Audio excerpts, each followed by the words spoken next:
ಉತ್ತರ ಪ್ರದೇಶದ 10 ವಿಧಾನಸಭಾ ಕ್ಷೇತ್ರಗಳಿಗೆ ನಡೆಯಲಿರುವಂತಹ ಉಪಚುನಾವಣೆಗೆ ಬಿಜೆಪಿ ವಿಶೇಷ ಯೋಜನೆಯನ್ನು ಸಿದ್ಧಪಡಿಸಿದೆ. ಬಿಜೆಪಿ ರಾಷ್ಟ್ರವಾದಿ ರಾಜಕಾರಣದಿಂದ ವಿರೋಧ ಪಕ್ಷಗಳ ಜಾತಿ ರಾಜಕಾರಣವನ್ನು ಒಡೆಯುತ್ತೆ.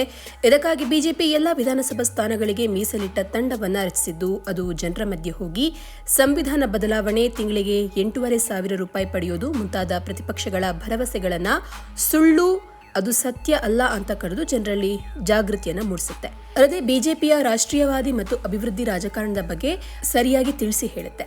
ಇನ್ನು ಉತ್ತರ ಪ್ರದೇಶದ ಕರ್ಹಾಲ್, ಮಿಲ್ಕಿಪುರ್, ಸಿಸಾಮಾವು, ಕುಂದರ್ಕಿ, ಗಾಜಿಯಾಬಾದ್ನ ಫುಲ್ಪುರ್, ಮಜ್ವಾನ್, ಕತೇಹಾರಿ, ಕೇರ್ ಮತ್ತು ಮೀರಾಪುರ್ ವಿಧಾನಸಭಾ ಕ್ಷೇತ್ರಗಳನ್ನು ಒಳಗೊಂಡಂತೆ 10 ಸ್ಥಾನಗಳಿಗೆ ಉಪಚುನಾವಣೆ ನಡೆಯಲಿದ್ದು, ಮಿಲ್ಕಿಪುರ ವಿಧಾನಸಭಾ ಕ್ಷೇತ್ರಗಳ ಉಪಚುನಾವಣೆಗೆ ಸಿದ್ಧತೆಗಳು ನಡೀತಾ ಇವೆ. ಅಂಬೇಡ್ಕರ್ ನಗರದ ಅಯೋಧ್ಯೆ ಮತ್ತು ಕತೇರಿ ವಿಧಾನಸಭಾ ಕ್ಷೇತ್ರಗಳ ಜವಾಬ್ದಾರಿಯನ್ನು ಸಿಎಂ ಯೋಗಿ ವಹಿಸಿಕೊಂಡಿದ್ದಾರೆ. ಹೀಗಾಗಿ 2 ಕ್ಷೇತ್ರಗಳಲ್ಲಿ ಸಮಾಜವಾದಿ ಪಕ್ಷವನ್ನು ಸೋಲಿಸುವ ಮೂಲಕ ಲೋಕಸಭಾ ಚುನಾವಣೆಯಲ್ಲಿನ ಸೋಲಿಗೆ ಸೇಡನ್ನು ತೀರಿಸಿಕೊಳ್ಳಬಹುದು. ಆದರೆ ಈ ಸ್ಥಾನಗಳಲ್ಲಿ ಗೆಲುವಿನ ಹಾದಿ ಬಿಜೆಪಿಗೆ ಸುಲಭ ಇಲ್ಲ. ಯಾಕಂತ ಹೇಳಿದ್ರೆ, ವಿಧಾನಸಭಾ ಕ್ಷೇತ್ರಗಳ ಉಪಚುನಾವಣೆಗೆ ಸಂಬಂಧಿಸಿದಂತೆ ಭಾರತೀಯ ಜನತಾ ಪಕ್ಷ ವಿಶೇಷ ಯೋಜನೆಯನ್ನು ಸಿದ್ಧಪಡಿಸಿದೆ. ಇದಕ್ಕಾಗಿ ಬಿಜೆಪಿಯ ಎಲ್ಲಾ ಮುಂಚೂಣಿ ಅಧ್ಯಕ್ಷರು ಗ್ರೌಂಡ್ ಝೀರೋಗೆ ತೆರಳಿ ಪಕ್ಷದ ದೃಷ್ಟಿಕೋನವನ್ನು ಮಂಡಿಸುವಂತೆ ಸೂಚನೆಯನ್ನು ಕೊಡಲಾಗಿದೆ. ಇನ್ನು ಉಪಚುನಾವಣೆಯಲ್ಲಿ ದಲಿತರ ಮತ ಬ್ಯಾಂಕ್ ಬಹುಮುಖ್ಯವಾಗುತ್ತೆ. ಯಾಕಂದ್ರೆ ಕಳೆದ ಲೋಕಸಭಾ ಚುನಾವಣೆಯಲ್ಲಿ ದಲಿತರ ಮತ ಬ್ಯಾಂಕ್ನ ಕೆಲವು ಭಾಗವು ಇಂಡಿಯಾ ಒಕ್ಕೂಟದತ್ತ ಹೋಗಿತ್ತು ಮತ್ತು ಅದರ ಫಲಿತಾಂಶ ಉತ್ತರ ಪ್ರದೇಶದ ಲೋಕಸಭಾ ಚುನಾವಣೆ ಫಲಿತಾಂಶಗಳಲ್ಲಿ ಕಂಡುಬಂದಿತ್ತು. ಇದರಲ್ಲಿ ಸಮಾಜವಾದಿ ಪಕ್ಷ ನಂಬರ್ 1 ಪಕ್ಷ ಆಗಿ ಹೊರಹೊಮ್ಮಿತು.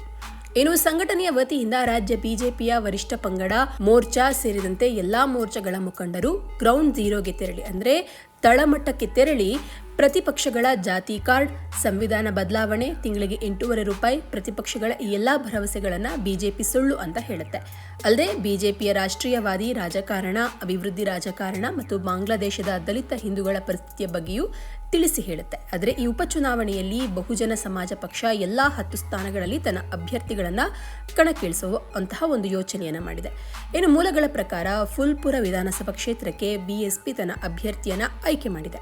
ಇನ್ನು ಲೋಕಸಭಾ ಚುನಾವಣೆಯ ಸಂದರ್ಭದಲ್ಲಿ ಸಮಸ್ಯೆಗಳೇ ಬೇರೆ, ಪರಿಸ್ಥಿತಿಯೇ ಬೇರೆ ಎಂಬುದು ಸಮಾಜವಾದಿ ಪಕ್ಷ ಮತ್ತು ಕಾಂಗ್ರೆಸ್ ನಾಯಕರಿಗೆ ಚೆನ್ನಾಗಿ ಗೊತ್ತು. ಉಪಚುನಾವಣೆಯ ವಾತಾವರಣವೇ ಬೇರೆ ಇರುತ್ತೆ. ಈ ಬಾರಿ ಬಿಎಸ್ಪಿ ಕೂಡ ತನ್ನ ಹಳೆಯ ವೋಟ್ ಬ್ಯಾಂಕ್ ಅನ್ನ ಮರಳಿ ತರಲು ಪ್ರಯತ್ನಿಸ್ತಾ ಇದೆ. ಹೀಗಿರುವಾಗ ವಿಧಾನಸಭಾ ಉಪಚುನಾವಣೆಯಲ್ಲಿ ಅಖಿಲೇಶ್ ಯಾದವ್ ಹೊಸ ತಲೆಮಾರಿನ ನಾಯಕರಿಗೆ ಅವಕಾಶವನ್ನು ನೀಡಬಹುದು.